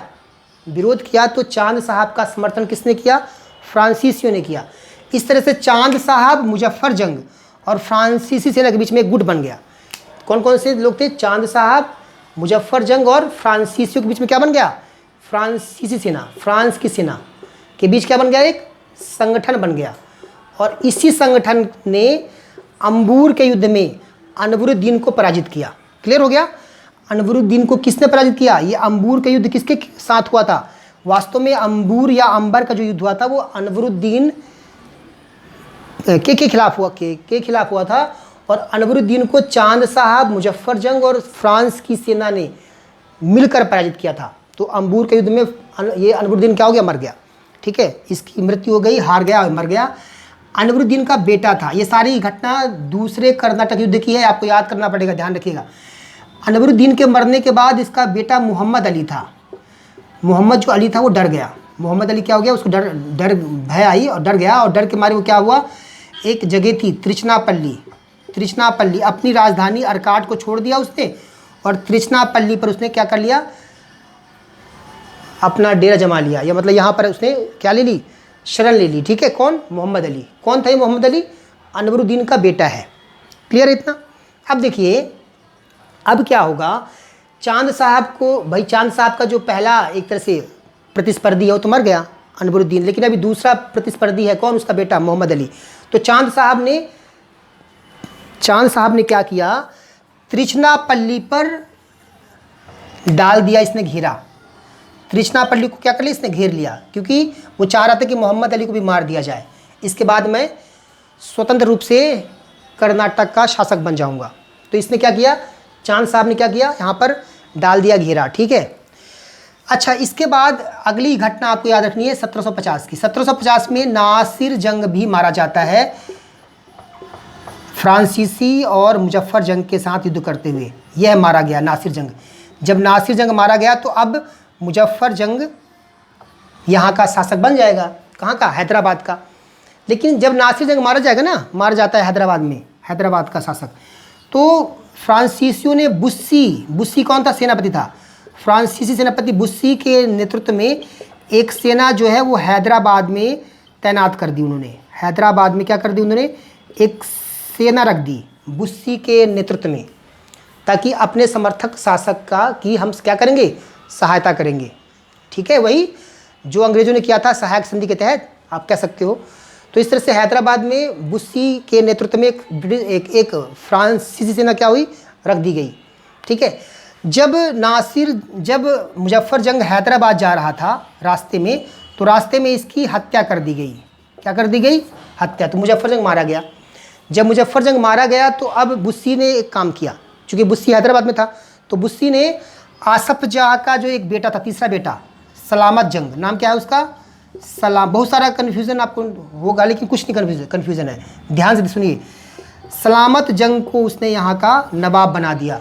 किसने, बुस्सी ने। हैदराबाद का नवाब अब कौन बन जाएगा, सलामत जंग। मुजफ्फर जंग चूँकि मारा गया ना, नासिर जंग भी मारा गया, तो फिर अब कौन बनेगा, सलामत जंग। किसने बनाया इसको, बुस्सी ने बनाया। तो एक तरह से है बुस्सी का समर्थन में आया ना कौन, सलामत जंग जो है बुस्सी के समर्थन से बना था शासक, इसलिए यह फ्रांसीसियों को इसने बहुत सारे क्या दिए, सहायता की, या ये कह सकते हो कि फ्रांसीसियों को इसने, सलामत जंग ने इनाम के रूप में एक क्षेत्र दिया, उत्तरी सरकार। ये कौन सा क्षेत्र है, आज का जो उड़ीसा का जो तटीय क्षेत्र है ना, आप देखेंगे यदि एटलस में तो दिखेगा आपको, वह क्षेत्र क्या कहलाता है, उत्तरी सरकार। तो सलामत जंग ने उत्तरी सरकार जो क्षेत्र है, तटीय जो एरिया है, वो किसको दे दिया, फ्रांसीसियों को दे दिया, खुश होकर ना। सलामत जंग बना शासक। ठीक है, ये यहाँ तक क्लियर है। उत्तरी सरकार, इससे क्या हुआ, उत्तरी सरकार किसको मिल गया, प्राप्त हो गया, फ्रांसीसियों को। और फ्रांसीसियों का समर्थक व्यक्ति, उनके पक्ष का व्यक्ति जो है सलामत जंग, वह हैदराबाद का क्या बन गया, शासक बन गया। लेकिन अभी भी कर्नाटक की कहानी अटकी हुई है। कर्नाटक की कहानी अभी भी क्या है, संपूर्ण नहीं हो पाई है। तो अब कर्नाटक पे आते हैं हम। मोहम्मद अली कहाँ है, त्रिचनापल्ली में है, और त्रिचनापल्ली को चांद साहब ने घेर रखा है। अब अंग्रेज़ों का काम शुरू होता है। क्लाइव के नेतृत्व में एक सेना जो है, एक सैन्य टुकड़ी, क्लाइव के नेतृत्व में एक सैन्य टुकड़ी ने एक योजना बनाई।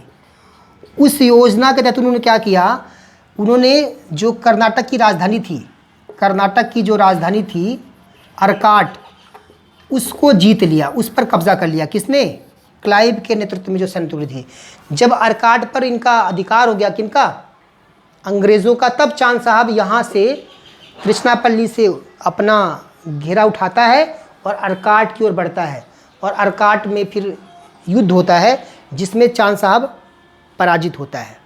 ठीक है, डुप्ले ने इन परिस्थितियों को संभालने का प्रयास किया, लेकिन इसी के साथ जो फ्रांसीसी सरकार थी उसने संधि वार्ता शुरू कर दी।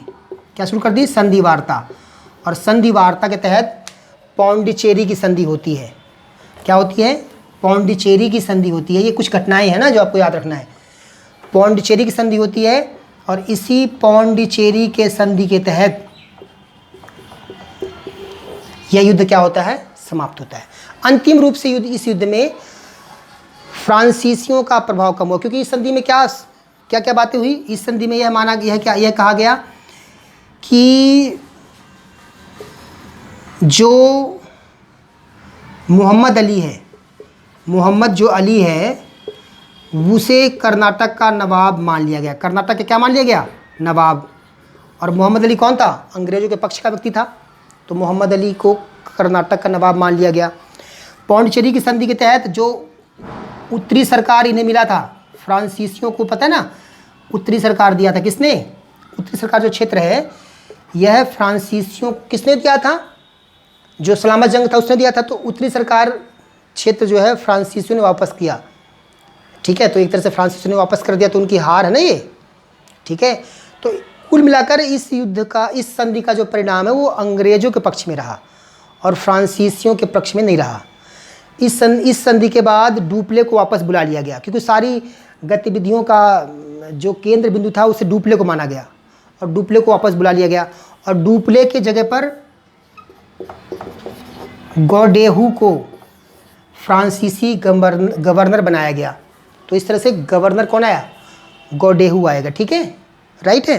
तो यह दूसरा कर्नाटक युद्ध है जो आपको समझना है। अब हम बात करेंगे तीसरा कर्नाटक युद्ध। तीसरे कर्नाटक युद्ध के भी कुछ तथ्यात्मक बातें हैं जो जहाँ से एग्ज़ाम में प्रश्न में आ सकते हैं। ठीक है, पहली बात जो तीसरा कर्नाटक युद्ध है वो हमने बात किया कि 1756 से 1763 तक होंगे। ठीक है, इसमें कुछ महत्वपूर्ण घटनाएं हम देख लेते हैं। पहली बात तो 1758 में काउंट लाली को गवर्नर बनाकर भारत भेजा गया। ये कौन है? फ्रांसीसी गवर्नर। फ्रांसीसी गवर्नर बनाकर काउंट लाली को कहाँ भेजा गया? भारत भेजा गया। 1758 में ही जो काउंट लाली है उसने सेंट डेविड पर अधिकार कर लिया। इस पर इसका क्या हो गया? अधिकार हो गया। साथ ही इसने तंजौर और मद्रास पर भी अधिकार करने का असफल प्रयास किया। इसने प्रयास किया लेकिन वो क्या रहा? असफल रहा। कहाँ पर? तंजौर और मद्रास पर। ठीक है, असफल प्रयास किया काउंट लाली ने। ठीक है, एक काम काउंट लाली ने किया कि उसने हैदराबाद से बुस्सी को वापस बुला लिया। सबसे बड़ी गलती इसकी है। हैदराबाद से इसने बुस्सी को क्या किया? वापस बुला लिया। यह इसकी सबसे बड़ी गलती मानी जाती है, क्योंकि इससे जो फ्रांसीसी हैं वो कमज़ोर होते हैं। ठीक है, बुस्सी को वापस बुला लिया। इसके बाद इसमें कुछ और महत्वपूर्ण घटनाएं हुई। पोकाक करके एक सेनापति है, अंग्रेज सेनापति। इसने कई युद्धों में फ्रांसीसियों को पराजित किया। इस कर्नाटका जो तीसरा वार है, इसमें सबसे महत्वपूर्ण वार जो होता है वो वांडीवास का युद्ध होता है। कौन सा युद्ध होता है? वांडीवास का युद्ध सबसे महत्वपूर्ण युद्ध है। वांडीवास का जो युद्ध है यह 1760 में, जनवरी 1760 में लड़ा गया। ठीक है, इस युद्ध में अंग्रेज सेनापति था आयरकूट। आयरकूट कौन था? अंग्रेज सेनापति था। और बुस्सी जो था वह फ्रांसीसी सेनापति था। बुस्सी को गिरफ्तार कर लिया गया और इस तरह से आयरकूट जो है इस युद्ध को जीतता है। और वांडीवास का युद्ध जो है वह भारत में फ्रांसीसियों के पतन का सबसे प्रमुख युद्ध है। इस युद्ध के बाद भारत में फ्रांसीसियों का पतन हो जाता है, राजनीतिक पतन। अब केवल फ्रांसीसी जो थी एक व्यापारिक कंपनी के रूप में रह गई। ठीक है, तो यह युद्ध याद रखिएगा, वांडीवास। इस युद्ध को जीतने के बाद 1761 में फ्रांसीसियों ने पौंडीचेरी पर भी अधिकार कर लिया। पौंडीचेरी पर भी इनका अधिकार हो गया और माहे पर भी इनका अधिकार हो गया। तो आप देख रहे हो ना कि एक तरह से दक्षिण में इनका जो प्रभाव है किनका? फ्रांसीसियों का, वो घटता जा रहा है। ठीक है, अंतिम रूप से 1763 में पेरिस की संधि होती है और इस संधि के तहत यह युद्ध क्या होता है? समाप्त होता है। पेरिस संधि में क्या कहा जाता है? पेरिस की संधि के तहत जो फ्रांसीसी क्षेत्र थे, पौंडीचेरी और माहे, ये उन्हें वापस कर दिए गए। हालांकि इस संधि में क्या देखोगे आप कि पेरिस की संधि के तहत जो माहे है, जो पौंडीचेरी था, वह तो वापस कर दिया गया। किसको? फ्रांसीसियों को। लेकिन उन्हें कुछ शर्तें लगा दी गई उन पर। पहली बात तो कि आप इन क्षेत्रों में सैनिक जमाव नहीं कर सकते हो। ठीक है, इन क्षेत्रों में सैनिक जमाव नहीं कर सकते। कौन? फ्रांसीसी। यह शर्त इसमें रखी गई, यह संधि हुई। दूसरा यह हुआ कि अब आप इन क्षेत्रों में कोई किलेबंदी नहीं कर सकते हो। कोई किलेबंदी आप इन क्षेत्रों की नहीं कर सकते हैं। किलेबंदी पर रोक लगा दी गई। इस तरह से अब इसमें यह भी कहा गया कि आप किसी तरह से राजनीतिक मामलों में दखल नहीं देंगे। और इस तरह से यह पूरी तरह से एक व्यापारिक कंपनी बनकर रह गई। ठीक है, व्यापारिक कंपनी बनकर रह गई। तो इस तरह से हमने देखा पेरिस की संधि में क्या क्या बातें हुई। ठीक, अब अंतिम रूप से हम इसमें देखेंगे कि तीनों युद्ध जो हुए थे इसका हम करेंगे विश्लेषण, भारतीय संदर्भ में, ब्रिटिश संदर्भ में और फ्रांसीसियों के संदर्भ में। ठीक है, क्या परिणाम रहा, कर्नाटक युद्ध के क्या परिणाम रहे, दक्षिण भारत में जो क्षेत्रीय शक्तियां हैं उनके संदर्भ में देखेंगे परिणाम क्या रहे। इसके बाद अंग्रेज़ों के संदर्भ में देखेंगे क्या परिणाम रहा। और लास्ट में देखेंगे फ्रांसीसियों के संदर्भ में क्या रहा परिणाम। ठीक है, तो देखिए दक्षिण भारत के संदर्भ में आप देख सकते हैं, आप कर सकते हैं विश्लेषण कि इससे क्या दिखा हमें कि जो भारत की क्षेत्रीय शक्तियां हैं वो सैनिक रूप से क्या हैं, कमज़ोर हैं। उनके पास कोई योजना नहीं है। आपस में उनमें क्या है, फूट है। आपस में क्या उनमें फूट है। इसलिए इसका लाभ उठाकर हम आसानी से भारत में अपने औपनिवेशिक साम्राज्य की स्थापना कर सकते हैं। तो भारत के संदर्भ में यदि देखा जाए, भारत की क्षेत्रीय शक्तियों के संदर्भ में आप ये कर सकते हैं विश्लेषण। ठीक है, राइट है। आपको पता है कि अनवरुद्दीन की सेना हार गई थी प्रथम कर्नाटक युद्ध में, दूसरे कर्नाटक युद्ध में जो अंबूर युद्ध हुआ था उसमें भी हार गई थी, नासिर जंग भी हार गया था। तमाम एग्जाम्पल दे सकते हो आप इसका करते समय विश्लेषण। अंग्रेजों के संदर्भ में देखेंगे तो यह युद्ध क्या हुआ, वरदान साबित हुआ। वरदान साबित कैसे हुआ, पहले तो आपको पता है वरदान इस परिप्रेक्ष्य में साबित हुआ कि अंग्रेज अब सबसे बड़ी यूरोपीय शक्तियों के रूप में स्थापित हो गए, क्योंकि फ्रांसीसी हार चुके थे। सबसे बड़े यूरोपीय शक्ति के रूप में क्या हुए, स्थापित हुए। दूसरी बात आपको ये समझना है कि अंग्रेजों ने अब उन्हें पता चला कि भारत में नौसेना और तोपखाना, यदि भारत को जीतना है तो नौसेना और तोपखाने को हमें क्या करना होगा, मजबूत करना होगा। तो उन्होंने इस पर विशेष ध्यान देना शुरू किया। तोपखाने और नौसेना को क्या करना होगा, मजबूत करना होगा। इस पर भी उन्होंने ध्यान देना शुरू किया। एक बात ये समझिएगा, इन्हें ये पता चला कि भारतीय जो सेना है वो श्रेष्ठ है। क्या है वो, श्रेष्ठ है। कमज़ोर क्यों है, क्योंकि इनके पास क्या नहीं है, प्रशिक्षण की कमी है। प्रशिक्षण की क्या है, कमी है। भारतीय सेना स्वामी भक्त है, अपने स्वामी के प्रति समर्पणशील है, समर्पित है, लेकिन प्रशिक्षण की कमी है। तो इन्होंने क्या काम किया इस युद्ध के बाद, ये है ना, उन्होंने भारतीय सेना को अपने सेना में शामिल किया और उसको प्रशिक्षण देना शुरू किया। ठीक है, इस तरह से आप कहोगे कि भारतीय सेना की मदद से उन्होंने अपने औपनिवेशिक साम्राज्य का क्या किया, विस्तार किया। ठीक है, तो अंग्रेजों के लिए क्या हुआ, ये वरदान साबित हुआ।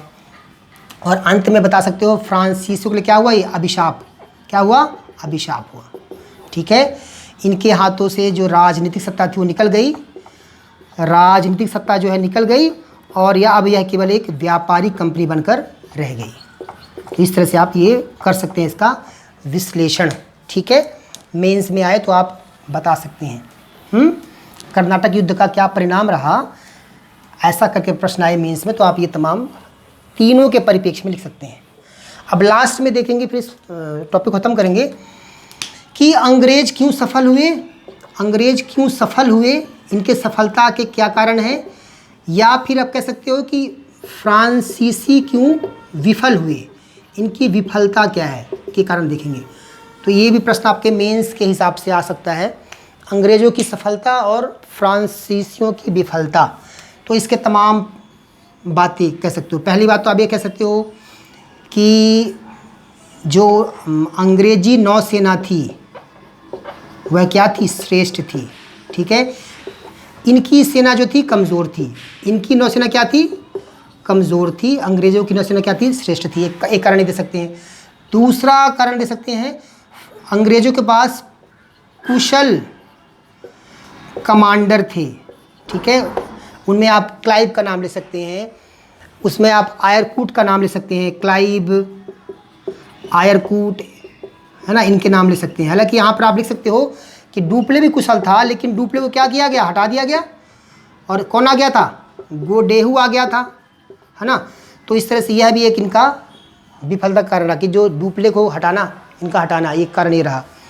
तीसरा, इनको बीच समन्वय बहुत अच्छा था, समन्वय और सहयोग अच्छा था इनके बीच में।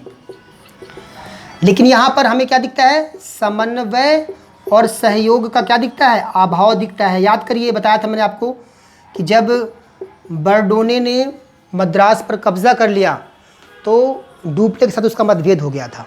तो ये क्या दिखता है, समन्वय और सहयोग का क्या दिखता है, अभाव दिखता है। एक कारण आप दे सकते हो यहाँ पर कि अंग्रेज़ों के पास कुछ महत्वपूर्ण सामरिक केंद्र थे।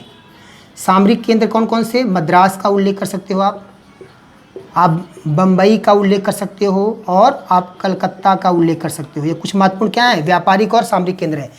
इनके पास जो केंद्र थे वो पौंडीचेरी थे, माहे और करिकाल, जो कि बहुत ज़्यादा महत्वपूर्ण नहीं थे उस समय। ठीक है, पांडिचेरी माहे जैसे इनके पास कम महत्वपूर्ण केंद्र थे। किनके पास? फ्रांसीसियों के पास। इसके अलावा आप इसमें और भी कुछ कारण हैं, जैसे अंग्रेज़ों की जो कंपनी थी ईस्ट इंडिया कंपनी, यह पूरी तरह से क्या थी? निजी कंपनी थी। इसलिए इसको निर्णय करने में इसे समय नहीं लगता था, जबकि वहीं पर यह एक सरकारी कंपनी थी और सरकारी कंपनी के कारण इसको निर्णय करने में बहुत समय लगता था। निर्णय में क्या था? इसे समय लगता था। एक कारण ही आप ये दे सकते हैं। इसका एक कारण आप दे सकते हैं सफलता का इनका, कि जो अंग्रेज़ कंपनी थी ना, अंग्रेज़ी जो कंपनी थी वह आर्थिक रूप से काफ़ी मजबूत थी। क्या थी? मजबूत। कैसे आप बोल सकते हो? जैसे आपको पता है कि जब इन्होंने प्लासी का युद्ध जीता है तो उसके बाद इन्होंने बंगाल में क्या किया है? खुली लूट शुरू कर दिया है बंगाल में, ठीक है। बहुत अधिक धनराशि प्राप्त की मीर जाफ़र से, बहुत अधिक इन्होंने अतिरिक्त जो है एक तरह से अतिरिक्त जो है छूट प्राप्त की। किन्होंने? अंग्रेज़ों ने, ठीक है। वहीं यह आर्थिक रूप से बहुत ज़्यादा संपन्न नहीं थी। कौन? फ्रांसीसी कंपनी, ठीक है। एक कारण ये, तो यह आर्थिक रूप से बहुत ज़्यादा मजबूत नहीं थी, मजबूत है ना, एक कारण ये है। एक कारण ये दे सकते हो आप कि ईस्ट इंडिया कंपनी और ब्रिटिश जो थे ना, सरकार थी, उनके बीच अच्छा तालमेल था, आपस में क्या था? अच्छा समन्वय था। वहीं यहाँ के जो गवर्नर थे और जो वहाँ की सरकार थी उनके बीच तालमेल का क्या था? तालमेल का अभाव था, ठीक है, अभाव रहा है। एक कारण दे सकते हो डुप्ले को जो वापस बुलाया इन्होंने, है ना, किन्होंने? फ्रांसीसी सरकार ने, वह भी एक कारण रहा है। हैदराबाद से बुस्सी को जो वापस बुलाया गया, किसने बुलाया था? काउंट डी लाली ने, वह भी एक कारण रहा है इनके असफलता का। तो तमाम एक कारण आप बता सकते हैं, ठीक है। तो इस तरह से हमने आज के इस अपने टॉपिक में अंग्रेज़ और फ्रांसीसी कंपनियों के बारे में तथ्यात्मक बातें भी करी हैं और इसका हमने मेंस के हिसाब से विश्लेषण भी किया। उम्मीद करता हूँ कि आपको यह क्लास अच्छी लगी होगी। यदि कोई मेरे से कहीं पे कोई त्रुटि हो गई हो बोलने में तो उसके लिए मैं आपसे माफ़ी चाहता हूँ। और अगली क्लास जो हमारी होगी वो हम पढ़ेंगे बंगाल का जो प्रभुत्व है, बंगाल का जो एक स्वतंत्र राज्य के रूप में जो स्थापना हुई है उसको हम देखेंगे, ठीक है। धन्यवाद आपका।